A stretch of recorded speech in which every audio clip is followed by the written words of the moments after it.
Welcome back to the YouTube home for BamaOnLine.com. Senior analyst Travis Reier alongside site publisher Tim Watts. It is T. Watts and TR on a Thursday, March the 21st, 2024. Tim Watts, not just any Thursday. We are moving fully into one of our very favorite things, not just events, not just sporting events, one of our very favorite stretches of 3 or 4 weeks.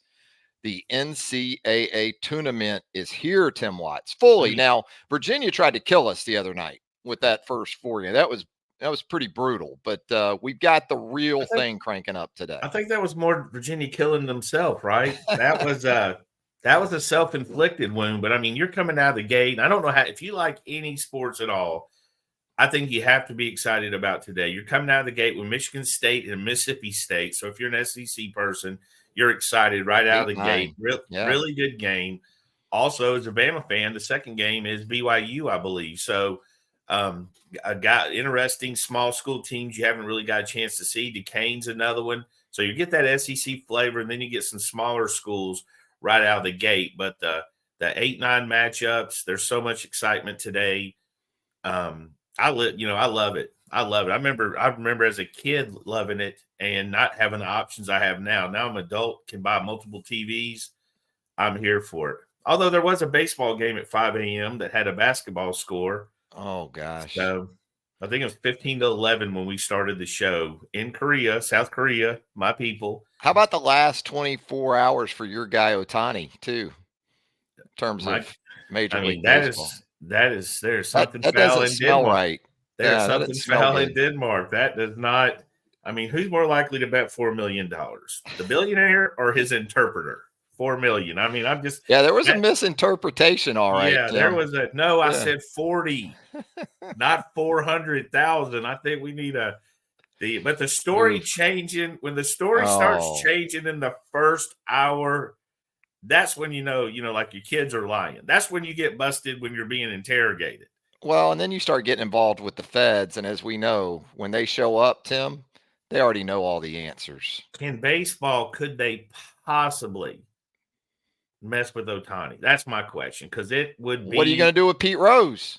It's a debt. Well, Pete doesn't have 10 billion people watching. 10 billion people watching him, Pete was Pete a Rose baseball is the John player, Daly of baseball. Yeah, Ohtani is a national treasure to so many people. I mean, the details come out. I mean, I don't know. I mean, I think the major deal is, I mean, a lot of guys gamble, right? I mean, Phil Mickelson's a huge gambler. Michael Jordan was a huge gambler. I'm sure a lot of them do it. I think, the perception and if you knew the details, I mean, he could be gambling on ping pong, he could be gambling on, he's from a different country. There's no telling if what he's cricket or whatever, but a lot of news, there is. And we didn't want to veer away from the big dance, but let's go back to that. We kind of got into some overnight stuff, and boy, that was active on the social media timelines overnight. But a big stretch coming up for Alabama men's hoops. The Crimson Tide made its way to Spokane on Tuesday in advance of that matchup with Charleston Friday evening. That's going to be around a 6:30-ish start Central Time. You actually have the Alabama women's team plays its game against Florida State Friday afternoon at 4:30 Central out in Austin, Texas. And then at 6:30, you're going to have the Alabama men. So you're going to have a women's and men's double header in NCAA tournament action. Should be a baseball game around that time, too, a series against Georgia. Yeah. So that's going to be Jimmy Stein. Yeah. Is going to have to be like that movie where Michael Keaton had 50 of them. Jimmy's going to need 50 of him to watch all these. It's going to be the Kermit the Frog gif, where he's typing so fast. That's pray for him as softball plays too. We're going to have to pray for Jimmy. Have a lot going on. The tournament today, kicking off, good game. Not only just kicking off, but good games coming. Alabama being in it again. What a news cycle we've had. Even if, an Alabama fan certainly had a busy week. Yeah, we still got Kadyn Proctor aftermath to get into. We're going to talk some Alabama Pro Day. We're going to get into the Roundtable Mailbag. And Nate Oates gets a portal guy, a catch and shoot. Houston Mallette. A guy watched this film. He's a pure catch and shoot, got some size, contacted by a lot of schools when he hit that portal. A lot. There was a lot. I mean, they told me 60 or 70. I don't know, but it was a lot, however many it actually was. Could have been more, but to get him and get it done, a guy they valued really quick. Nick Pringle didn't travel with the team. So just a lot going on with this this week. Again, yeah, Proctor practice started back, a commitment. So much to get into today. Y'all might get some free YouTube. We might go over our allotted 9 innings. Yeah, we'll see how it goes. We've got a lot to get into. But for Alabama hoops and that matchup with Charleston, you talk about the Pringle situation. I guess, if anything, given what transpired throughout the regular season, it's something that this team has experienced and could perhaps be okay, as relevant as okay can be for a team that already had issues in the front court. Yeah, I mean, it's not completely unexpected. As you said, he's been suspended twice. Is that right? Or sat down Yes. twice, whatever the wording is. And then to have him not go is not a huge surprise. But then again, this team is what it is. I mean, we've kind of rode the wave the entire season. Slow start, great middle, slow finish. So we're here. You are what you are. Finish it out. Obviously this doesn't bode well for Pringle coming back next year, in my opinion. Just some stuff to work out. I just hate it. You go through the whole season, you get to what should be, it's like a field trip in 5th grade, right? You don't want to get in trouble the day before the field trip. You get to go to Spokane, Washington. You get to go hang out, see a lot of stuff you've never seen before. They have all that festivities and stuff around it. Play teams you never played in a gym you've never been into. So that, Yeah, not a situation again that is foreign to this Alabama team when it comes to Nick Pringle, and not a situation where they haven't been really good without him too. Now, matchups dictate things, as we know, so Sure. we'll see how that plays out. But I think what most people go into this game tomorrow night in Spokane expecting, Tim, is a shootout. Both these teams can score the basketball. I think for Alabama, even more important is, can they sort of reunite that stretch where Reitzel was healthy, Ryland was healthy, and not just healthy, but those guys were playing really, really good basketball. As much as anything else, whatever run this team makes or doesn't make, I think it's going to be predicated on those kind of guys to go along with Estrada and obviously Mark Sears. Yeah, I think you just got to caution to the wind. I mean, this is it. Play your best, be loose, and have fun. The one thing about that team is when they are hot, the confidence it just comes out of their pores. You just see that level when they shoot, and I mean literally that catch and shoot when they're feeling it is as impressive as anything you're going to see, because the confidence anywhere on the floor, off a long rebound, off a missed shot, taking that second shot. So they've got nothing to lose at this stage. They've got nothing to lose. Went from possibly a 2 seed to a 5 seed, and then end up Spokane, Washington with the state of Alabama reunion tour. I know Sanford and Bucky's really mad he didn't get invited. That pod feels like the old holiday tournaments that we used to have. Remember the holiday tournaments around Christmas that you'd have in Birmingham, or growing up in Jacksonville, Florida, we had the Gator Bowl tournament. I mean, we'd get Wake in there, we'd get Georgia Tech. We got Villanova, Alabama. It used to be a big deal. Now I'm going way back to the 70s and 80s. No, it's the weirdest thing. It's got the Birmingham Christmas tournament feel to it. Yeah, it's just the weirdest thing to have those three out there. I mean, seriously, Bruce Pearl, and I know some Alabama fans. Bruce Pearl, I like him, and he entertains me. I like an energetic coach, the same reason I like Nate Oates, and I've always liked that kind of coach. But his reaction, I mean, his face when they told him, with their face when he told him they were all out there was pretty hilarious. Yeah, would like to have Houston Mallett maybe fly up from Malibu to Spokane this weekend, because you said it earlier, the Pepperdine transfer set to join this Alabama program for the 2024-2025 season. Went back and watched some of his clips. You're right. Catch and shoot stands out. He can also finish at the rim if you overplay him off the line. Saw him do some nice things with his offhand in the paint and at the rim. So always a lot of shooters in the transfer portal, Tim Watts. probably not enough makers. And this guy looks like a He's a maker. maker, 40 plus. There's all kinds of shooters. You can get all the shooters you want. It's the makers that are hard to come by. The question is, and I get it, Alabama fans will ride that, that they'll beat the dead horse. How long did we say, can he play tight end? That was like everybody committed. That was a comment in every thread. I think somebody jokingly said it yesterday when Duke Johnson committed, but can he play defense? First of all, defense is effort. I mean, these guys are good enough to be Division I basketball players, so there's some athleticism, there's some talent there. So, but defense is effort. I think that's part of the biggest thing. Pepperdine's defense, I don't know if he can play defense. Pepperdine didn't.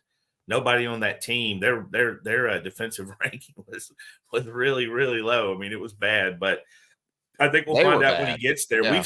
We've seen guys that we weren't sure if they could play defense that can play defense. Again, it's an effort thing. It's like rebounding. It's rebound. You got to fight for it. You got to put a butt on somebody in a lot of cases. Got to keep somebody out of there, protect your area. I think defense is similar. I mean, he's got long arms. He's got good size. He looks like he has length. So I think all that will be determined. But the first thing, that's not the first thing Nate looks for. He's looking for, can he shoot it? Makers. Can he catch it? Can he shoot it? Yeah. So he met the criteria. And again, this staff was really high on this guy, was excited to get him. I mean, they're dealing with Pringle, loading the plane, flying to Spokane, trying to, battle and, finish this year strong and landing a portal guy. So, and now with all these guys already going in the portal too, which seems ill-timed, another ill-timed window for portal activity. Yeah, I can't. It's like every high major that goes in the portal, Alabama fans get that guy. And it's not just Alabama fans; it's fans of every team. No, it's on every board. But Alabama fans are. It is funny because if it's the same in recruiting, because if a kid decommits, Hayes Fawcett puts out a decommitment, they're going, is Alabama interested? Like I literally, Hayes edit's not even dry. It's still fresh from the printer. So. But, yeah, there's obviously going to be a big portal. I think there's going to be a lot of changes with this team. Coming and going. Yeah, I mean, there's a lot. Well, I think next year's roster is going to flip over, and I don't think Nate minds it. I think this year, really. Yeah, he's got a lot of prep talent coming in. Obviously, some guys you like. We'll have some talent coming back, and there'll be guys that leave that aren't necessarily a fit. I mean, we saw it last year with Bradley, who went to Arizona. We saw Namari. We saw Quinterly. I don't think Bradley made the tournament, right? I don't think Memphis didn't, and Michigan certainly didn't. So those are guys that just brought them in. It didn't work out. They went somewhere else. So you'll see that back and forth, some from the player and some from Alabama. No teams seem to flame out like Penny Hardaway's Memphis teams. It's almost a annual rite of passage. I read a story of Juwan Howard's time at Michigan, and the timeline is bananas. Elite Eight, Coach of the Year, to I don't even remember what their record was. Had the health issues, but it was already in descent by the time. It was absurd. I think The Athletic had the story, and it was absurd how they went to such a bad record and all that stuff. But I mean, he had so much success early on. I guess there's nowhere else to go but down. Christian Sykes here in the comments with a little stat for us in relation to Alabama without Pringle. Yeah, this reaffirms what we were thinking. Alabama is 3-0 with a plus 21.7 win margin without Nick Pringle this season. Now, again, you got to consider matchups and what does that really mean moving forward, but interesting nonetheless. Thank you, appreciate that. Yeah, that's a good one. That's a nice stat to drop in. Hey, let's get into some Kadyn Proctor aftermath, man, because it seems like there have been just multiple narratives in relation to that switcheroo from the Iowa native, going from Alabama to his home state, University of Iowa, now headed back to the University of Alabama. I've heard narratives involving, there needs to be standardized contracts with NIL. There needs to be something done about this transfer portal situation, which, these are things Nick Saban talked about just a week ago. And a lot of people had a problem with Nick Saban a week ago. But now this week, those same people have a problem with Kadyn Proctor. Well, that's what they were. Nick Saban's whining because Alabama won't get the best players anymore. Week later, Kadyn Proctor is replacing Kadyn Proctor in the portal, and you've got a top 35 player from Georgia committing to Alabama. So now it's back to now we need rules. We need rules. Make up your mind. They were whining about Saban I had a tangent last week. They were whining because Nick Saban, people on Twitter who've never had any impact on college football had the nerve to whine about Nick Saban having an opinion. He didn't just show up and crash the party. That wasn't some little local community get together. It's not an HOA meeting. He was asked to come. He was asked to speak. He said his piece, and he was right. We said it then. We said it now. We agree with a lot of what he said. A lot of things are like out of whack. I mean, even now, basketball, we are literally playing an NCAA tournament, and there's kids in. I mean, I have to think there's kids in this tournament that want to go in the portal, right? Yeah. They've got to. They got to be at the end of the bench of a Power 5 where they can move somewhere else or just be in the doghouse with a coach. So what's going to happen? A team goes to the Sweet 16 and a player hits the portal. That's such a huge distraction. Everything is off. But, yeah, they griped about Nick Saban, and now they griped about Proctor. So I think there's a little bit of bias there. You know what I mean? So, the first thing I got was a Bama tampered from a person connected with Iowa. Not my guy Tom Kakert, who's great. He's our Iowa publisher. But a person associated with the Iowa newspaper said, we'd like to discuss did Alabama tamper? And I was like, I know y'all did. Y'all admitted a violation. Did he leave Alabama perhaps under the cloud of tampering to go to Iowa, but he still had friends and teammates and a lot of relationships he had already established? That what constitutes tampering in this situation? You were at a place and then you left where you had established relationships. You're supposed to just get off all those text chains and social media with all those folks. Well, even the rule against tampering, you know what I mean? The rule against tampering is not enough to deter the tampering.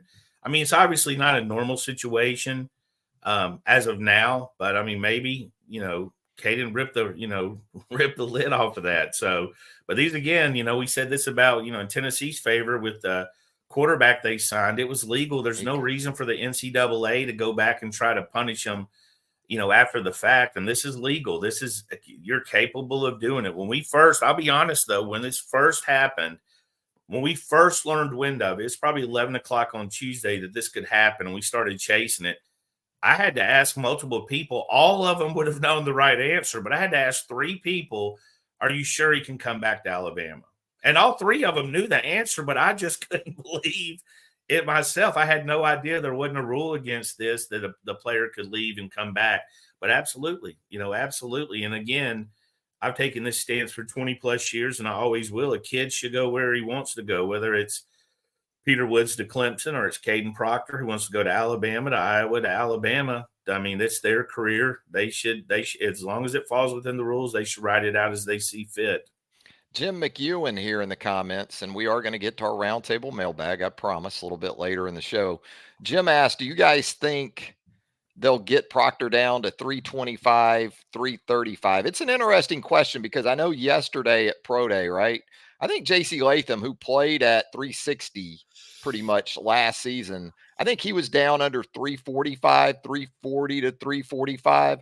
And when I think about a sweet spot for Kadyn Proctor, that's where I think the number could be. I don't know if he needs to be 325, and that's understanding this offense is going to be a little bit different. But what about you? Yeah, no shot at Jim here, but all the fans want him at like 320, 325. I think that's our wives telling us we need to lose 35 pounds, guys. I don't think that's necessarily Proctor. Shots. The thing about Proctor is it's not like Alabama felt he was in terrible shape. He's literally the same size as his counterpart at tackle. Mm-hmm. So it wasn't like, JC's a Svelte 305 over there, kicking it down and wearing skinny jeans. He was a big boy. I think he checked in, like you said, 342 at NFL Combine. So dropped 20 pounds or so. I think Proctor could do that, and we've discussed it. I think, first of all, whether or not the staff wants him to be smaller. If this was Saban's staff, if this was the same Saban he was coming back to, I don't think there'd be a whole lot of he's dropping a lot of weight. But, again, you're dealing with a different offense, a different system, and all that kind of stuff. But the talent is there. I think that I was surprised that so many people questioned or thought about or had rules for him coming back. Would Like you got, Alabama take him back? I mean, it was How long do you ridiculous. think that took for Kalen DeBoer to rubber stamp? Everybody. This is a Like half a freshman. second? This is a freshman All-American. This is not. I know he's struggling as At a Alabama fans. premium position. We remember as you know, as a fan, you watch, you remember every bad thing, none of the good things. You know, you don't remember the Georgia game, you remember the Texas game. And by the way, Texas is a really good football program. He's a true freshman playing his second game when that happened. But I mean, he's very talented. Again, a guy that you expect to get better. Could have win. I can't imagine there's many places in the country he couldn't have transferred. I think there will be modifications. Jim, we appreciate the question, by the way, and we get where you're headed with it, because we talked about it with the system being a little bit different, maybe what these offensive linemen in this offense are going to be asked to do. I think, though, regardless, the toughest part for Kadyn Proctor is in the rearview mirror in terms of adapting and acclimating to this level of football. I mean, we can talk about the guys he went against in practice, even Dallas Turner. He already got that experience. He got the experience against Chris Braswell. And then game speed, which can go up a notch or two, as we know, on game days. And, some of the tough lumps he took. If you're Alabama, that was the toughest part about him moving on, is that you took those lumps. There was improvement at the end of the season. There were some issues, but the investment was made, and you were ready for this return starting his sophomore year, going into his third year. And now it does look like Alabama is going to perhaps benefit from that. Yeah, and also I'd point out the fact that I do believe he was homesick for much of the year. I do believe that could have played a. I'm talking about what shape he was in, everything that was going on, adjusting again, coming from Iowa, adjusting to everything that was going on. You probably don't expect to be one of the focal points of discussion on every Monday, right? After a Saturday game, Proctor was a discussion. Obviously, Seth was a discussion. Jalen Milroe. Those are three guys we, had weekly discussions on. So obviously, I mean, the guy to walk in, have that resolve to come back. And I mean, the truth is, and the answer, I do think he'll be in better shape. I do think he'll be lighter. I do think all those things, because I believe that's what this staff will want him to be. But they have a big guy going in the NFL draft, 330 plus, right? Interior lineman, I believe, that I was reading about Washington does. So they're not all Parker Brells for hovering around 275, 280. There's going to be big ends. And also centers and tackles are two different positions. But Alabama's happy to have him back. Everybody else would have been happy to have him because they were mad Alabama got him. They want to change the whole rule system now. But again, you can't, this is not if this isn't a movie, none of us would believe it, right? We'd be telling our wife, this is why we don't like sports movies. They always get the details wrong, but it's happening. And we also want to remind you at this point to like and subscribe the BOL YouTube channel. If you haven't already, hit that subscribe button, turn on those notifications. You'll get all of our YouTube content as it drops right here on the YouTube home for BOL. Hit those likes as well. We appreciate those. And you know what else Kalen DeBoer has done here of late, Tim? And we talked about this just in the last 24 hours with the commitment of Duke Johnson. Continues to do some really encouraging things on the recruiting trail. And then you think about what could be on the not too distant horizon. Doesn't look like this roll is going to slow down anytime soon, I guess. No, I do think that they'll get through all these visits. I think it helps having all these kids on campus for the first time. They still try to get them to June camp and all, but reaching and getting Duke, I mean, you look at the timeline, I kind of laid it out, the what they've done. I mean, it wasn't that many weeks ago that other fans were laughing because Bama was 47th in the nation in recruiting, right? And when, they get one guy and move up to 11, that tells you how early it is in the process. But currently ranked 5th in the nation. They have I think the lowest amount of the top 5 commitments. No. Georgia has less commitments than Alabama. I think Alabama has 6 and Georgia has 5. But everybody else has more than 5. But Duke's a big get. I mean, Kane Womack targeting him, likes that kind of guy, comes off the edge, plays in the middle, can get into some coverage. You can do a lot of things with him, kind of that Swiss Army knife. And we're going to say that term a lot, it looks like, on that back end, the middle back, because they all can move around and play different positions. But an athlete to come get you, find the ball, hit you. Had a ton of offers and a ton of interest, and still will. So good get for Alabama. And I guess here in the next couple of days could add to that Peach State linebacker-ish haul with Luke Metz set to make his decision in Yeah, the he's next 2 or visiting. 3 days. Yeah, visiting Alabama, has always liked Alabama, Michigan, Tennessee, a lot of those other schools he's taken visits to recently. We've confirmed all those schools like him. He'd be a take for those schools. So he's got a lot of interest. And again, he's that Swiss Army knife type. I mean, you look in the Roundtable does a great job of being consistent, where they're going to call him the lunch pail guy, and he's a blue collar. It's funny because he is. Jim Rat. He is. He's those things. He is a lunch Go watch pail. his tape, though. Yeah, he did. But, I say this too, with startles him. That's what Minka was. Minka was a lunch. You think Minka went and ate, a sit-down lunch? No, he brought his lunch pail. He's a blue-collar guy. He watched film. He did all those little things. So, yeah, he's a workhorse. You mix him in with a guy that can do a lot of things, lock down the middle. Got to be intelligent. You're going to have to be smart, for some of these schemes they're going to do with the linebackers. But he's up there. I mean, he's going to make a decision. I think it's Sunday. Is that right? I think it's Sunday. Yeah. I can't remember exactly. It sounds right, but sometime in the NCAA tournament. And, yeah, he's a guy that Alabama feels pretty good about right now, but still got some other schools pushing for him. But he seems to like Alabama pretty good. 6'3", long, looks athletic. You watch his tape. They Very do some productive. different things with him. He plays inside. I think he's capable of running the show if you want him to do that. Looks like he can play off the ball. He can kick outside, play in space. Good looking prospect in Luke Metz. Yeah, LSU talked to some people close to LSU. Our guy Shay Dixon, I think he told me that staff had offered 7 linebackers at the time we talked. It was a week ago, and he was one of them. Wow. So obviously took a trip to Michigan, sized out well for them. They liked him. Tennessee, some of those guys. So a guy that's got some value, for the people that need the resume and the credentials before they commit. But a guy I think the Alabama staff really likes. How about some value at Alabama's pro day yesterday in Tuscaloosa? Big day for Kool-Aid McKinstry, right? We were anticipating that. Yeah, he ran well. 4.47, 10-1 broad jump. Still, I wonder, they didn't really discuss he's coming off the Jones fracture.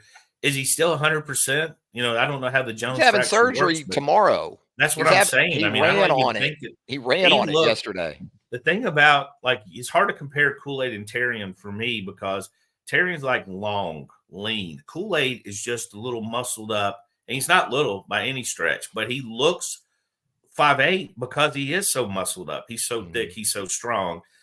We had that discussion on the round table, who would you take if you had to choose one of them? And I if I'm a bottom end team looking for one plug and play cornerback, I go Kool-Aid. If I'm a team that's a little bit more on the upside, has less of a solid secondary, I want a guy that can be flexible, I go Terrian. But I think Kool-Aid's definitely in the discussion. I don't think he goes as high as Terrian, because you're going to go upside that early. I think he is going to go early, but I thought it was a good day. Interesting, I saw the notes that the Chargers were really, really working with J.C. Latham. They had the 5th pick. Now, they can move back for that because the Vikings have 11 many tackles, too. Well, the Vikings have 11 and 23. So there ends up a trade where they give that to the Chargers. You could see Latham maybe, the way they paid attention to him, maybe Latham's on that board for them at number 11. My Jags at that 17 spot in the first round, very much looking at corners. So Kool-Aid, Terrian could be in that mix. I think you hit on it. If you're talking the higher 4 right now, I think it's Kool-Aid, a little more polished, maybe a little more work under his belt the last 3 seasons at Alabama. I like Terrion if you're talking positional versatility, because we saw him work in the slot a good bit. I think Kool-Aid could do that. We just haven't seen him do it a lot. We didn't see him do it a lot at Alabama. It's kind of as you said, where are you at? What do you need specifically? Yeah. What is your window looking like? I'd love to have championships? Them both. Yeah, I would love to have them both on the Saints. So I wouldn't bat an eye if they took either of them.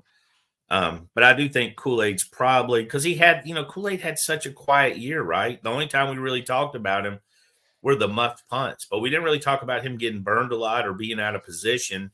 They obviously targeted Terrian a lot more than Kool-Aid. That kind of tells you something. But yeah, I would love to have either of them. I think the Bama guys are going to do well, and I feel like our over and under 3.5. 3.5. I was going to I ask think you, does that look better for the over now after I yesterday? would give it 65 to 70%. We're going over. So we'll go 67.5% Yeah, for so we'll Tim go Watts. 67.5 right now. I like to see a little bit more feedback, but I don't think the 4.47 Jones fracture, 10-1 broad jump. You know what I mean? I think all that he'll be ready for next year. I think Kool-Aid did himself some justice. Worked out and got him. Going to have the surgery tomorrow, but expected to be ready to go in time for the start of training camp. Boy, Dallas Turner didn't do a whole lot, but this I thought was interesting. Weighed in at 256. That's about 9 or 10 pounds heavier than he was for the combine. I think he's fine either way. And he did 20 reps at 225 on the bench press, which to me is especially impressive when you take into account his arm length, his wingspan. Yeah.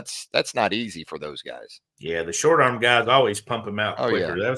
That's that way in basketball. We used to go to those high school tournaments. I remember Sean Livingston and Kevin Durant trying to bench, and I was like, their arms were so long. I was like, dude, you're gonna have that's like three bench presses getting it up there once. But yeah, he's got long arms. I don't think he even had to do the 20. You know what I mean? I mean, he is what he is because this draft, again, in a normal draft, I don't see any way Dallas Turner's even being thought of as possibly outside the top 10, right? We saw Will go last year at 3. Dallas is going to be in that ballpark. But when you got all these quarterbacks, now you got a fourth one, as we predicted, have 3 quarterbacks. You got a fourth one sneaking up. You know who's probably making a lot of money with all this is Bo Nix, Penix. You know, they have to go up. They have to go up. I don't disagree. I'm just saying it's like new car fever every year. But that's what they do. That's how Johnny Manziel ends up at 22, Brandon Weeden. You know, they dominate. If you got to have a quarterback and you're saying, hey, I'm going to take this guy in the 3rd round. Yeah. Well, if that's the best available, you're taking him with your next pick, probably. Yeah. No, I agree. It's just, it's still a little mind-blowing. To hear some of these guys mentioned as first-round quarterbacks, but some have to go in the first round or a lot. There was a point in the middle of the year I really wanted the Saints to get Jaden Daniels, and I told Shea Dixon, who's also Saints fans and covers LSU, I said I hope they do, but I think he's going to play his way up because the NFL is going to value these guys, and of course he earned every bit of it. But that's how I was thinking, middle first round, and the guys being debated for number 2. JJ McCarthy, moving up. I mean, he's obviously somebody's about to pay a big penny at 4 or 5. They're about to cash that ticket in to get him. But in any other year, we're not really discussing Dallas Turner outside of the top 10. And I still have trouble believing he'll get outside the top 10 with edge rushers being a premium. But this draft is different. I mean, not only did you have a year with crazy quarterbacks, Brian Thomas is like the 4th or 5th wide receiver on the board.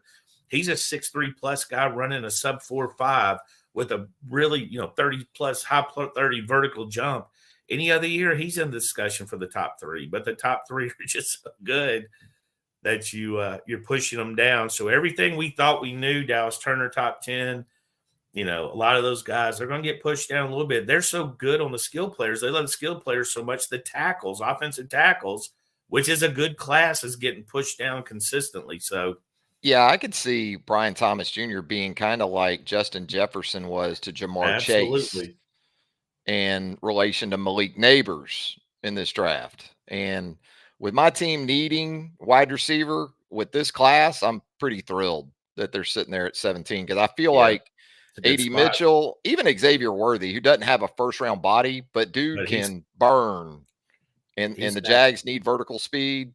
It's a good year to need wide receivers and offensive tackles, really, it seems like. That's why I'd rather have 2 picks than 1. So if I can drop, if I'm not getting that quarterback I crave so bad, I'm dropping. I'm not taking anybody at 4 or 5. I'm moving. Again, the Vikings have 11 and 23. They traded to get 23 with the Texans. So they've got something on their mind to try to package and move up. It looks like Dallas could be positioning himself to end up being that first Alabama player off the board. There was a lot of traction for Terrion there for a minute But between the combine and even yesterday, just feels like Dallas is taking on more of that almost surefire top 10 status. Yeah, I mean, I think if Terrian hits 4.41, 4.43, I think we're still looking. I thought that with that kind of speed, I wouldn't have been shocked with the Chargers. The Chargers at 5 would have been looking at him pretty hard. We've seen DB slide up there, but yeah, Dallas not only could be the first Bama player taken, but the first defender taken. Yeah. So many that's how offensive crazy guys. offensively it is. And I think I do value the mock draft more than most. I like it as a guide. Of course, you never know. Al Davis would Trades. blow your, Al Davis was a mock draft buster. He come flying in with your fifth round. He was that 12 seed in the tournament. Absolutely. Yeah. He's a mock draft buster, but I'm really excited about this draft. I think the Bama guys will do well. And I'm just excited to see how it goes because there's so much happening. Alpha Dog here in the comments says, I thought Terrion would run faster based on tape. And really, play speed's still what matters. And he was pretty much a 4.5 guy between the combine, between yesterday. He was right around 4.5. That's what he is. But also what he is just a tremendous all-around athlete with size. Some NFL people I've talked to have mentioned his speed and things. I mean, this was a guy, as we've talked about many times, could have played high major college basketball, right? If that's what he wanted to do. Yeah. And the thing about it is I don't think his speed he ran's a negative. I just thought to increase his stock. Sure. And it's the same thing we said about Kool-Aid. We say about a lot of guys when they're having to pick between these thinly ranked guys where the rankings between each player is so thin, it's going to come down to speed a lot of times with the cornerback. So I don't think it hurts him. I wasn't surprised by it, but I thought he might do better. I agree. And I thought that would help his stock. But still, I've talked to plenty of guys about him. They love Kool-Aid and love Terrion. Mm-hmm. They think they're going to be 7-8 intangibly NFL guys. And intangibly, both those guys knock it out of the park. Yeah. I mean, just guys you want on your football team. And again, they're going to interview well. These are adult. Terrion Arnold was an adult. Play with an edge, but he was at least an adult at 17. And Kool-Aid's always been able to be around, grown-ups, even as a kid. So they're going to interview well. They're going to fit in with the locker well. They're going to check a lot of boxes. So same for Dallas and JC. Let's check some boxes in the Roundtable Mailbag, shall we, Tim? Let's do it. The daily stipend. I like that one. Checks in here. Beyond another corner, Tim, what position do you see Bama targeting when the portal opens up in April? Well, I'm going to go with offensive tackle and Kadyn Proctor. Does that count, Tim? Yeah, it does. I feel like you're cheating, but I have just a little bit. I've been enjoying saying the players that replace the guys that went in the portal. You got Saab for downs, and I love coming up and saying Proctor replaces Proctor, but yeah, that's the tackle was the big one. It's a huge one because now, do you need another one though? Maybe. I think you do, but then again, I don't know how they like the ones currently on the roster. They might have a guy they love on that roster. There's some guys that were highly recruited and guys that had a lot of talent there. I think Wilkin Formby might feel confident because he's bringing Proctor back at the same tackle position. He might think he's doing pretty well. And you still got Pritchett and some other guys over there. I think you do though, because even as is, what do you have? 5 tackles on scholarship? Is that right? I believe it was 4 after Proctor. And you got some guys you can swing, but just in terms of pure primary position. Yeah. So I think you want to bring back another guy. Ideally, it would be maybe a Tyler Steen type if you need it, somebody that could kick out or can move inside with injury. There's a million things to factor in with the offensive line. And they're in the scrum. They're in the muck. It's not hard to get rolled up on. It's not hard to, get your knee twist. There's so much happening for the offensive and defensive linemen. Even missing the game, you want to add that depth. So, yeah, I think you always add an offensive lineman if you can, and you always add a defensive lineman, right? You always add them if you need them, and you can, quality guys. So, and positional sort of adaptation to what Alabama's putting in with DeBoer and Kane Womack on both sides of the ball. That's where you're still a little bit in the discovery phase. You're 4 spring practices in now. You're getting a feel for that. But, yeah, when you talk about positions of value like defensive tackle, edge, Those type of situations, offensive tackle, you're always in the market for those kind of guys. Alabama bred here in the Roundtable Mailbag asks, truth to the rumors of any other players coming back, Tim. What about the Caleb Downs stuff yesterday? Amos, Bond, any others at all? I know it's a long shot. Just want to put it out there, Tim, from Alabama bred here in the mailbag. I'm just surprised at the number of people that think anybody, and this isn't a shot at anybody that says it, but saying, oh man, something big's going to happen in the future. Well, no shit. Absolutely something is going to happen in the future. You're right. It's absolutely, there's going to be a commitment, a decommitment, portal in, portal out. That's the easiest thing to say. I have seen nothing right now. And in the world of complete rumors, I think you can only go with the facts, right? I think that's what I do is I slow down. I know Kadyn Proctor has said he's going into the portal on 4/15 when it opens. That's a fact. I know Proctor has said he intends to go back to Alabama. That's a fact. It's also a fact that Caleb Downs is practicing with Ohio State. That's a fact. It's also and the Ohio State collective yesterday. Their collective tweeted out. Those are facts. Now, could he transfer at some point in the future? Sure, absolutely. Any of them can. Proctor can leave again. You know what I mean? All these guys, Jalen Milroe could transfer. I mean, Quinn Ewers could transfer to Alabama. Well, I don't know about SEC to SEC, but, all these guys have the ability to basically do anything now. So it's a possibility, but I don't know why you don't. If you're going to say something big's happening, just tell us what it is if you know it. Otherwise, it's just a random thing. But I think really the Proctor opened the door for Caleb, and I'm not sure why, because they're not connected. One's from Iowa, one's from Georgia, one's a DB, one's an offensive lineman. There wasn't really a whole connection there. And Caleb actually met and spoke with the Alabama staff before he left, right?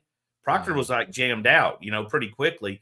Caleb met with DeBoer and Kane Womack and all those guys, and they had a talk and explained, I just don't know anybody that I came here for, was basically it. So also a healthy NIL from Ohio State. Nothing's off the table. It can happen. But why is Caleb Downs any more likely to come back than Isaiah Bond, Amari Niblack, Des Ricks, any of those guys? Now, they're not, of course, some of those are in the SEC, but why is there any more likely? Because, Tim, it was on the social media. But Caleb's probably what most Alabama fans consider the best, right? Him and Proctor. Because nobody, what's funny? It is not, I think, nobody ever griped about Bonds leaving, really. They all focus. Caleb and Proctor took all the – I didn't even think about that, but that's it. I have not seen anything to make me think Caleb Downs right now is coming back. Now, down the road, there might be something to make me think it. But, I mean, today, Proctor, we know 100% exactly what he's thinking and what he has intentions to do. It's another reason among the many why you need to be with us. I think it's fun, but also I think it's random. I mean, they drug Nick Saban's daughter in there. She was like tweeting at Caleb Downs to holler at her. She was tweeting about it. She had all the emoji. I don't know what the eyes mean, but I guess that's a big deal for the younger people. That's supposed to be it's supposed to mean look out, incoming. I hear you. I enjoy the excitement of those moments, but it always kind of amazes me how that forest fire. Remember the year Domino's? Tua's coming back. Yeah. You know what was crazy though? That year, Smitty came back. Najee came back. Leatherwood came back. But it was kind of a disappointment because Waddle went pro. Tua went pro. You remember? So it was kind of like a disappointment, but they got a ton of first round. They got what they needed. That's for sure. Yeah. That was fun. The table the Domino's started that, and then Power it just 5 teams. Yeah, Domino's started it. It was the same forest fire, but I love it. But right now, the long answer, I guess I'm doing my old man thing, but I have not heard Caleb Downs is coming back, and Ohio State does not expect him to leave, for what it's worth. If you don't see it from Tim or a BamaOnLine staff member there on the roundtable, don't believe it. Tide has Shira checking in here in the Roundtable Mailbag. He asks, who leads the Tide in 2024 in tackles? It's going to be Alabama's leading tackler in 2024. I sort of go with what used to be the star position as a possibility in terms of how that position will play in this defense. But I still look for me anyway, Tim, it goes back to Jihad Campbell. And if Deontay Lawson can stay healthy for an entire season, it's not all that hard to envision him being in that mix too. Malachi Moore makes a lot of sense because of how he can be used. Who do you got? I mean, this is a reach, but I'm wondering about Keon Saab. I'm wondering about Safety his top type, yeah. yeah, I'm wondering about his activity. He got a little pressure off the edge in his Mm-hmm. time at Michigan. Guy that can play in the open field, he can defend. All those things. I would lean towards like an active safety, like Keon Saab. I like Malachi too because he's so smart. He's going to be in position, but Lawson's probably the one I would lean to the most. But I think Saab, if I had to pick a dark horse, I would go with. I think I'd go with Keon as a dark horse there. Tackles for loss is the next category that Tide Hashira is asking about here. And so I think with that, you're looking at either an edge or one of those inside linebackers again. Obviously, front seven types.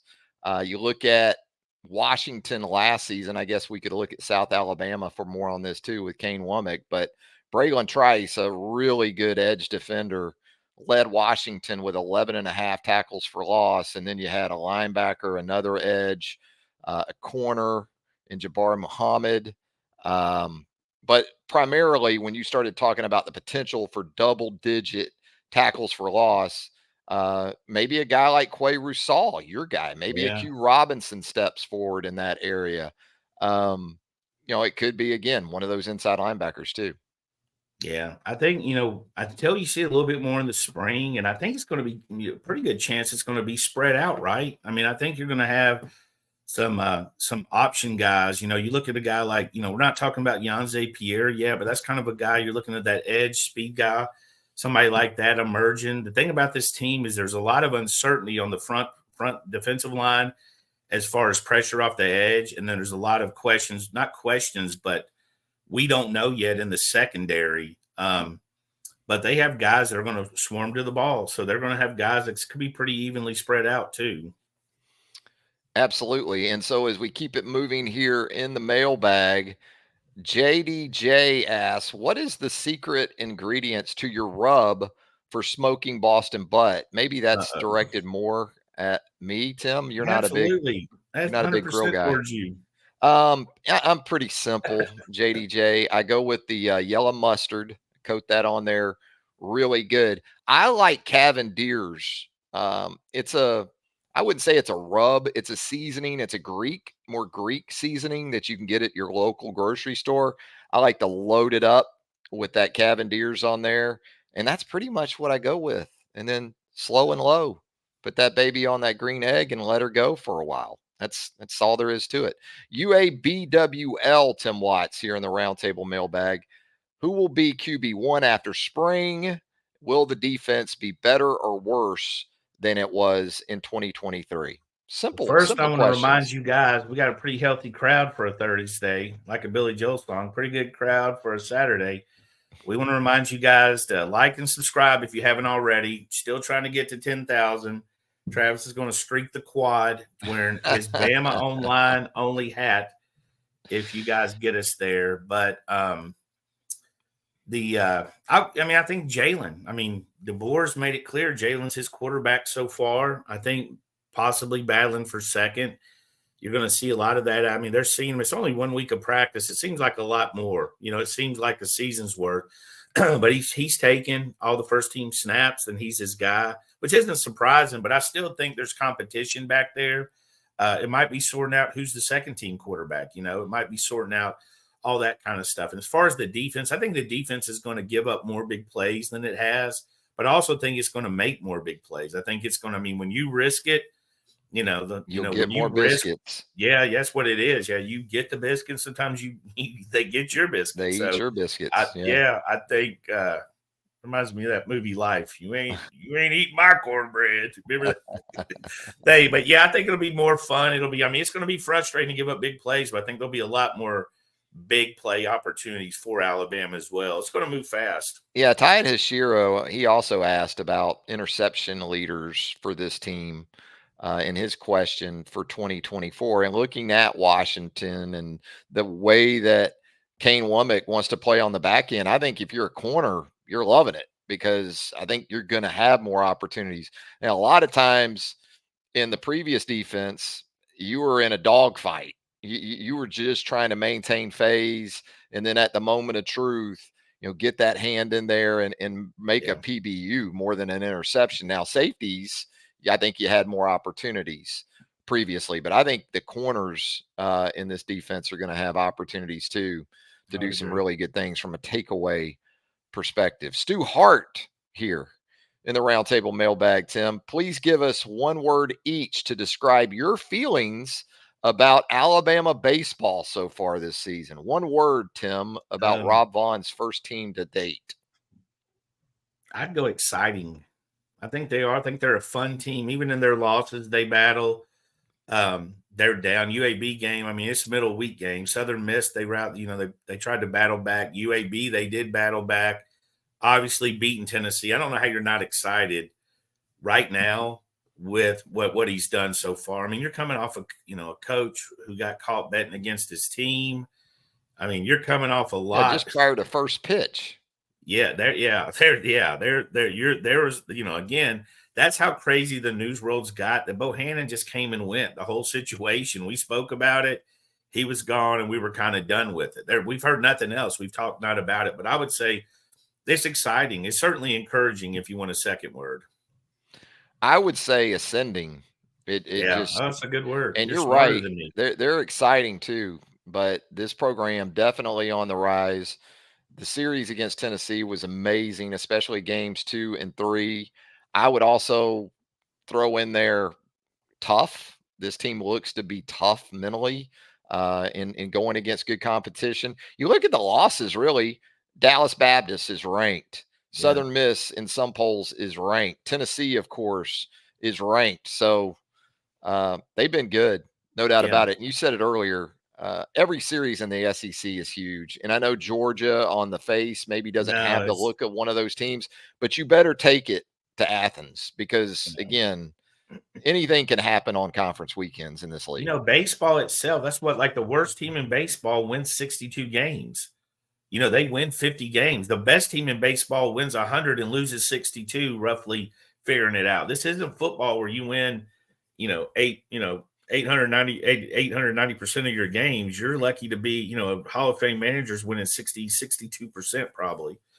So any baseball, anything, you're right, anything can happen. And you want to build on that momentum of Tennessee. And again, it's one of the best baseball games I saw on Sunday. Yeah. I mean, Tennessee certainly, there's nothing. I mean, that's a really good baseball team. Tennessee fought, battled. Alabama played well. That was a great game, great series. Absolutely. And to win 2 out of 3 without getting one of those wins from your Friday night starter, that's very encouraging for this team. And also, I'd say, not to overplay physical attributes as much in baseball as you do in, say, football, but just looking at these guys, this looks like physically a high-level SEC baseball team. Alabama had some teams where maybe that wasn't the case as much, but I'm getting some gorilla ball sort of flashbacks. Not just when I look at Alabama either, because you look around the SEC, it just seems like the ball is just got back to flying. It's particularly encouraging because you lost Quick, who was posed, what we thought was going to be a big year. And it was terrible, just freaking terrible. It's the worst thing about sports to me is the arm injuries from pitchers. It's the worst. I mean, everybody has, it seems, some kind of scar on their elbow from time. I mean, of course, you're throwing 100 miles an hour, your arm's contorted. You've been around baseball at the youth level, the travel level, the college level. I mean, is it just become this sort of disconnect that, hey, just go throw it as hard as you can for as long as you can, snap it for as long as you can, as hard as you can, you blow it out, you get the Tommy John surgery, and you go right back at it. Yeah, I don't think it's that. I just think that when you pitch, when you're a good pitcher, my son was a really good baseball player, or, especially in the youth, they'll pitch you till you have to go get them off the mound. Right. And it's not I'm not talking to coaches. I have seen multiple parents in that 9 to 13 group lose their mind when their son was pulled, despite it being 62, 67 pitches. So I just think that I think it's genetics, and I think it's look what you're doing with your arm. None of that's normal. These arm angles. I mean, I saw on Twitter, I saw a slow motion of a pitch and the contortion and the angle. This is just a normal guy. They just said, look at this guy throwing 97. That arm is bending and moving in ways it never should. So I mean, it's not very surprising, but again, I don't think it's wear and tear. I think your body's built to make that motion, but I think it's when you twist and do all that other stuff with it. But it's the worst thing about sports to me because there's so many arm injuries in baseball. TM here in the Roundtable Mailbag asks, is there any rule changes for the analyst staff position? Example, no coaching at practice and limited involvement during the games. It's still 10 on the field as best as I know, although especially with special teams, and I think this is where it comes in for Alabama because you look at the titles right now for Kalen DeBoer staff, you don't really see a special teams coordinator. Jay Nunez was brought in from Oklahoma. And so special teams will be his thing. We talked about this before too. When it really comes down to it, usually it's a collaborative effort as far as your linebacker coach may coach the punt team primarily. Your secondary coach may coach kickoff return. And then you have a coordinator that kind of brings it all together. And something I've seen more and more, even in the last few years in college football, Tim, with the 10 on the field assistants, is that there are some staffs where there isn't a designated special teams coordinator. I think about Florida under Billy Napier for more on that, and that fan base had a real problem with that because Florida special teams haven't been exactly special. So I think what you're talking about still is in an analyst role. You'll see the analyst out on the practice field. You won't see them actively right in a drill with the position coach, but more of an observatory type situation, and then a lot of the behind the scenes stuff. Yeah, I don't know if there's rule. I don't even know if there's rules for anything anymore. Honestly, I just like, it helps me. All right, I was never much of a rule follower, anyways. But even me, I'm like, all right, we might need a little. So I have no idea who's supposed. I mean, I still, as far as I know, it's supposed to be 10 coaches on the field. I'm not sure how closely that's even monitored. I still go back to Tennessee and a video leaking out of Philip Fulmer on the field coaching as the athletic director when Jeremy Pruitt was the head coach. Yeah, the athletic director out there working with working with the offensive lineman, working with the Bama so plan. I'm not sure how the rules or all that stuff works. Major Wood 482 here in the Roundtable Mailbag. Talk of the town right now is the portal. I like that. Talk of the town. But folks need to prepare themselves. It's not always going to be in favor of Bama. We are extremely deep at both edge positions as well as some young linebackers.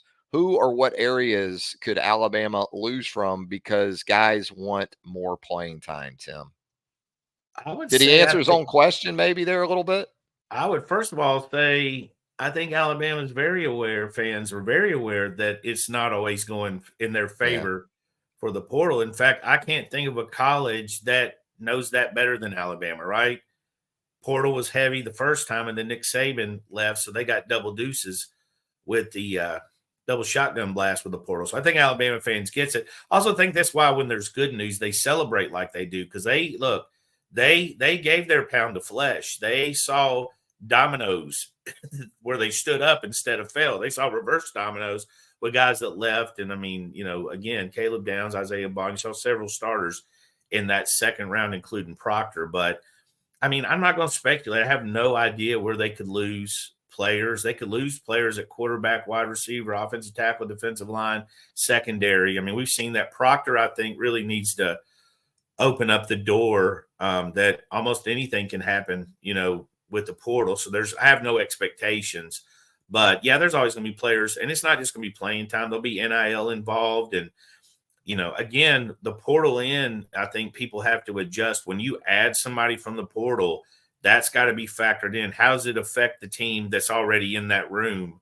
How does it affect the team that's in the locker room or in that position room? So a lot goes into that portal, but there'll be guys to leave. It's just, that's just it's just the way it is. And some will be mutual, and some will be Alabama's in, and some will be their in. But yeah, I have no expectations with the portal. Yeah, when someone asks me a question like that, my answer is yes. What area or who could this team lose to the transfer portal? Yeah. Yeah, Yeah, you take a pick. I mean, you really can in this era of college football. Yeah, Mullins I agree. Frown here in the mailbag. What position group does Coach DeBoer check on the most at practice? Is it because it's his favorite? Is he worried about it? What group does he check on the least? We did have the media viewing opportunity last week. We got another one right here on our doorstep. So you're going to want to keep it locked to BamaOnLine.com for more on that. When I was out there last week, and it was my expectation was that he was during our time out there, and understand it was 20, 25 minutes. He was with the offense, saw him a good bit with quarterbacks, receivers, that type of dynamic. It's kind of like Nick Saban when we used to be out there with him. Nick Saban would be with those defensive backs. That's his foundational position. That's his area of particular expertise with the defense in general taken into account there. So I think that's where you're going to see Kalen mostly, Tim. I can just guess without being there, his least is on the defensive side of the ball. Yeah, I didn't see him I was about to with say that's Christian kind of Robinson and the edge guys. I didn't see him in my time out there with those. Yeah, I think he's probably walking by. One of the things is I don't know if it's so much as walking, but you'll see a coach walk by the players in groups just to say, "Hey, looking good, nice job," and all that stuff. You flash back to Saban talking to Julio. You saw Saban talking to Julio. That's still one of the best clips I've seen where he walks by. He said, "Hey, 8, are we talking today, or do I need to keep going?" And Julio just still bent and just pointed like, "Move along, buddy." I still love that. But I think there's a lot of that because you see that in the NFL pregame clips where they walk around and high five and talk to him. So I know he's like involved with all the players. But I think when there's X and O's out there, I mean, I'd be surprised if Kane was out there looking at the tight ends and Kalen was paying too much attention to the secondary work. That's what you like too, right? About having a guy like Kane Womack with FBS head coaching experience on the defensive side of the ball. Same for Mo Linguist. That frees up Kalen to probably spend more time in his area of expertise. And as you said, he's checking on all his guys, I think. And it sounds like the culture is already being established that the players sense that from him, not just offensive guys, but defensive guys too. It feels roster wide, at least to this point from that. The one thing about this staff, I think a word we can use a little bit more than we do is genuine. I mean, I think when you look at them talk, when you look at them, the people that talk to them, the recruits, the parents, when they're doing interviews, they come off as genuine. They're not all polished, professional speakers. You get a more natural vibe with them.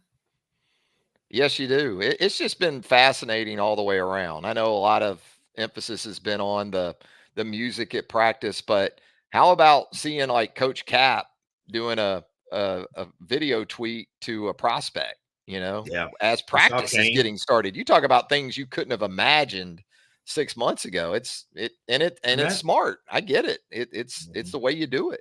And we went through and even the former staff, they didn't tweet a lot. I mean, Pete tweeted an elephant. Sinceri was in the back of the room. He would tweet every now and, he'd tweet some stuff. Not a lot. Mostly was after, you get a Freddie Roach, Gillespie, or somebody celebrating a commitment. It's just not a lot. Not like we see now. I still hope I see Nick Saban sign on to Twitter. Just say howdy.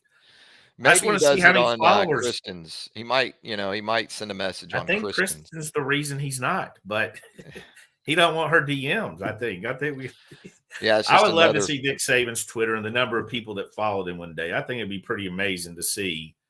Another contact stream. But Paul here in the Roundtable Mailbag, he says, "I appreciate you guys for doing this. With the ever-growing focus on head trauma and safety, how do you think the sport of football could evolve over the next 50 years? Any bold ideas? Is there a point where tackling is removed from the game? Do you think the sport eventually turns into something unrecognizable versus today's game?" I think if you'd have told us what it looks like now, even 10 years ago, we would have kind of questioned your sanity a little bit, but it's kind of where we're at. And what's interesting too, Tim, is now there's a big emphasis on the hip drop tackling. You can't go really above the chest anymore. And so what we've seen is the hip drop, and now you got ACLs, ankles, tibias, fibulas, all those things that are taking the brunt of that. I guess I'm conflicted on what I think. One, I mean, it's like you sign up for basically a barbarian sport. I mean, there was no way at any point in football this wasn't going to be barbarians hitting each other, brutal contact, grown men at monster, absurd sized men running into each other. So you kind of knew where that was coming, the physicality. I mean, you went from leather helmets with no face masks, your shoulder pads were how much tissue you could sneak in under your jersey to where we're at. So they're definitely protecting them. But also, you're right. If I'm a defender, I don't know how to get you down. I don't know how to tackle you. I can't go low. I can't go high. I can't grab you from the back. I can't pull you down. I think it's getting harder. And look, I love the clips. I love Deacon Jones smashing you in the side of the head with that cast. I love Ronnie Lott literally jumping from the the top of the goalpost to land on you like a wrestling move. I like those old clips, but I just don't think with the athletes today you can survive along doing that. But also, I think there's got to be some I just don't know how. I'm worried it'll be more like the NBA now than the NBA of the 90s. I guess a lot more offense than defense. I just don't know how you tackle. I just don't know how you're supposed to get these guys down. I mean, how do you get them down? How do you get Derrick Henry down? Yeah, I don't get have a him good answer down? for that either. Here's They what ought to I at least here's what let I you trip. You know what? They ought to at least let you trip them. yeah. Nobody gets hurt when you get tripped. Let them stick their leg out. Give them. There's got to be a way. I mean, Derrick Henry's hard. If you try to horse collar him, you can't even get him down. Yeah, you just wonder where the point of no return is for the sport It's a in good terms of question. consumption and fan interest. But here's what we do know to this point. There's already been major changes in what is the popularity of the sport right now. Pick a level, especially when you talk about the NFL and Power 5 college football. The money's just going up. So I follow the money. Like we talk about following the offers. Until I see the money change a little bit and the numbers change, I think we're going to continue to see changes in terms of safety. And yeah, you still wonder though, at some point, where does the fan And you look interest at the start to draft. You suffer? look at the draft. They're drafting 7-on-7 at this point. Yeah. Wide receivers. Now, I will say that's a little cheap for me to say because this is an exceptional quarterback and wide receiver group on paper. I did not. I mean, again, Brian Thomas not being in the top 10 is kind of bananas. You wouldn't expect that. I hope he's still there at 17. That's That's fine what with me. you'd be extremely lucky. Again, Xavier Worthy, a lot of those guys. Dante I Mitchell. think Burton might benefit from this as well. As I said, Bo Nix and Penix. I think when you have all these guys, you got a chart. You got guys ranked at wide receiver, and when it comes your slot, you're going to take them. But yeah, I mean that's a legitimate question. Let me be clear. I'll still watch it. I'll watch the NBA now. Of course, it's not the same as the game, but I also A love sport that's growing that there is no tackling and they're playing a form of football is girls flag football in high school. That sport is blowing up. Whether you like it or you don't, it is. Now, I'm for it. I mean, we yeah, I want would our be. guys, I know, because of the way we're conditioned and it's just the way it's been. It's a contact sport. I don't envision football ultimately getting totally to that point, but uh, we'll see. Bro Namath here in the mailbag. Very specific Tim Watts question here. What is T Watts certified cargo shorts and Crocs weather? Are we almost there? And what in God's name is he keeping in all those extra pockets? Inquiring minds want to know. I'll hang up and listen. There you go, Tim, from Bro Namath. One, it's always cargo weather. I never wear long. I very rarely put on pants that exceed my knee length. Now, is it just cargo shorts or do you have cargo I got pants Nike. too? I'll mix it up Nike shorts, but they have the extra pockets. So Do you have cargo pants too, though? no, heck no. I don't Okay. have. Well, I'm wearing pants. I'm at a speaking engagement, or my wife asked me twice a year to do it. The longer pants have came in handy once I found the linen. Oh man, that's like being naked. I mean, you don't even have to worry about those. I just don't like being constricted.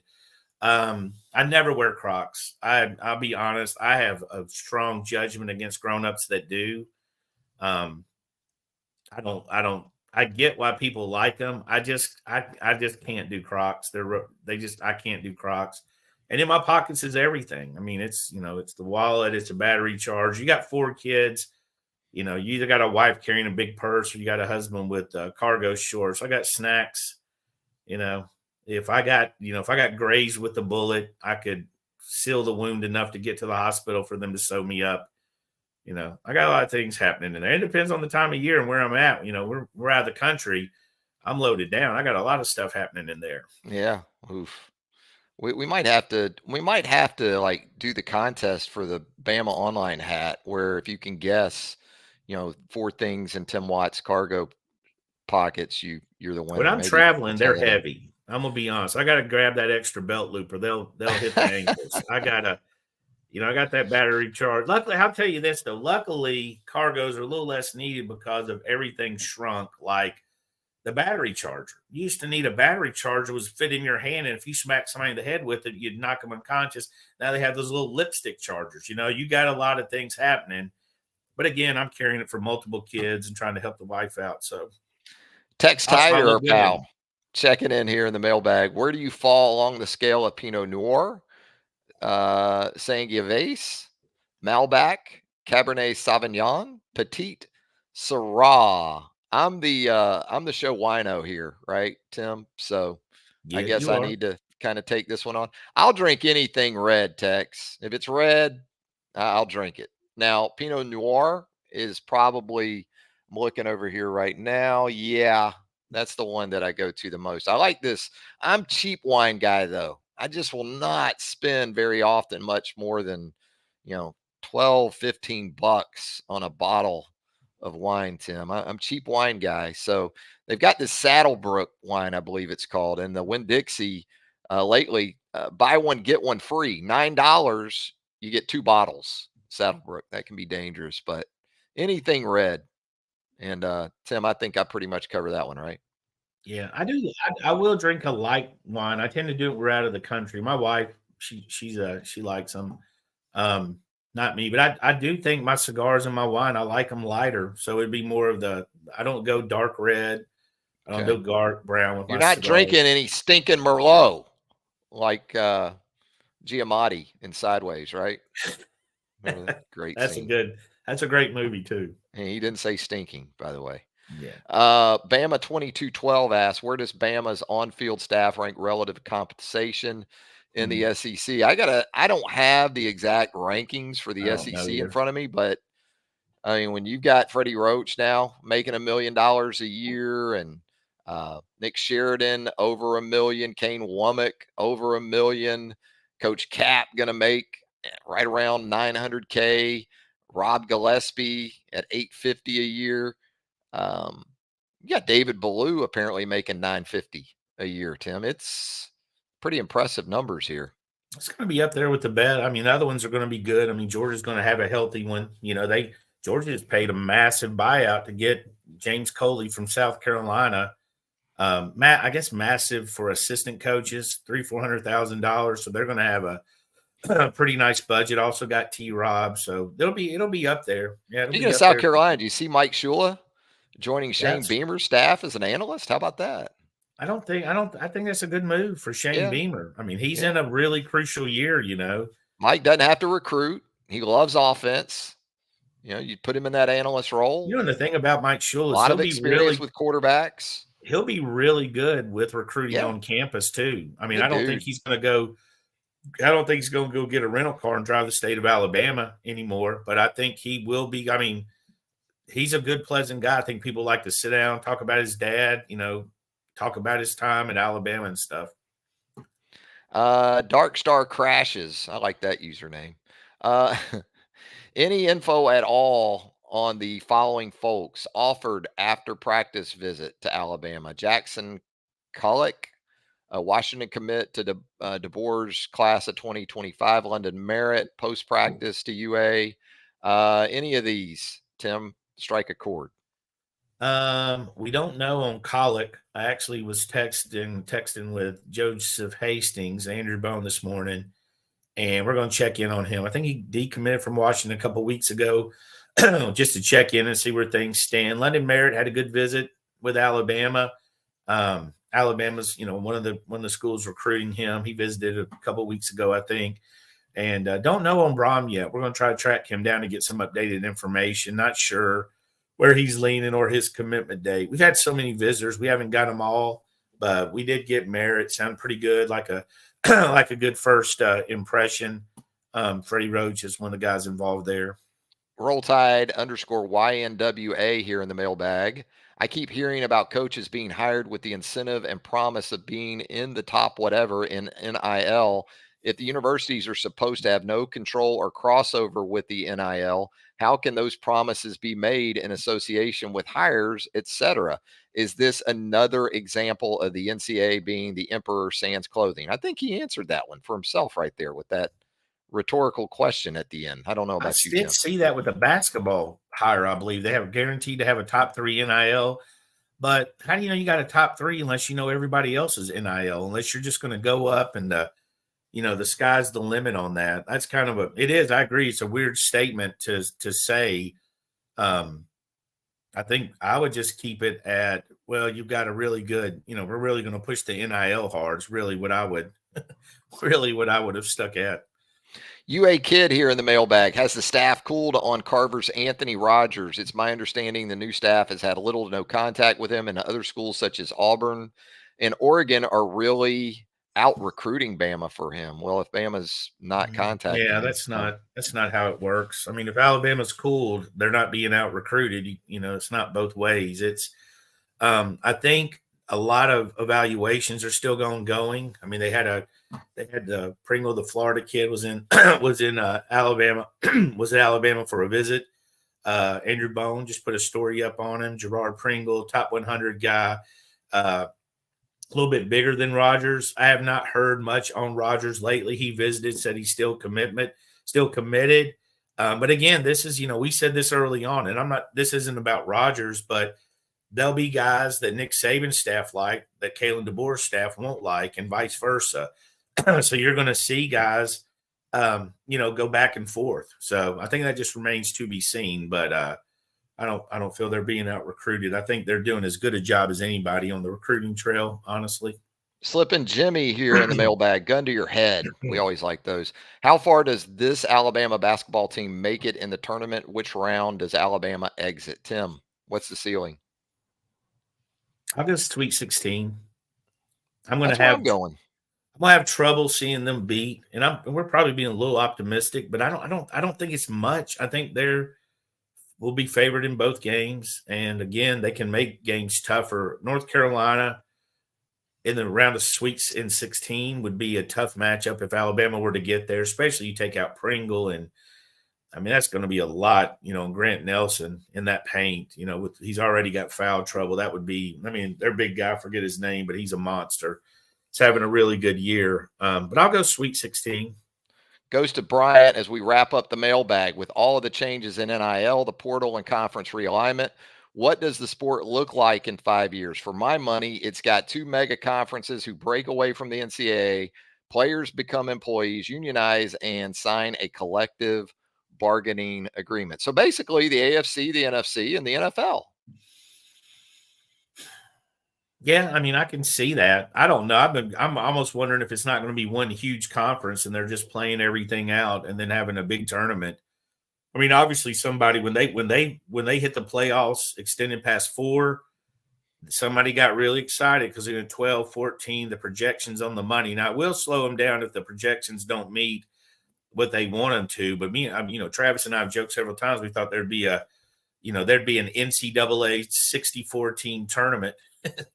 At some point, I don't think that's necessarily going to happen, but I think we're more headed in that direction. I don't know, to be honest. And that's going to do it for the Roundtable Mailbag, Tim Watts, and pretty much going to do it for the latest edition of T Watts and TR here on the YouTube home for BamaOnLine.com. Anything else before we get out of here, Tim? No, it's going to be busy. Enjoy the tournament. It's going to start in an hour for those if you're watching live. Enjoy it and get ready. And, Bama plays tomorrow. A lot of sports activities, women's basketball, men's basketball, baseball. I'm assuming softball. Yeah, we're going to have all that coverage for you at BamaOnLine.com throughout the weekend. Spring practice rolls on under Kalen DeBoer. So be on the lookout for some fresh media viewing content here coming up very, very soon at BamaOnline.com. Tim, look forward to doing this again. And as always, recruiting news, a real possibility, even this time of year. So keep it locked to BamaOnline.com. The Roundtable, that's where you want to be with Tim Watts, Andrew Bone, Joseph Hastings, Charlie Potter, Clint Lamb, Jimmy Stein. It's all right there for you with us at Bama Online. Of course, our YouTube channel right here. If you haven't already, subscribe to the YouTube channel, the home for BOL on YouTube. Hit that like button, turn on those notifications. You'll get all of our YouTube content as it drops right here. Talk again soon, Tim. See you guys. For Tim, Travis Reier, thanks again. And until next time, so long, everybody.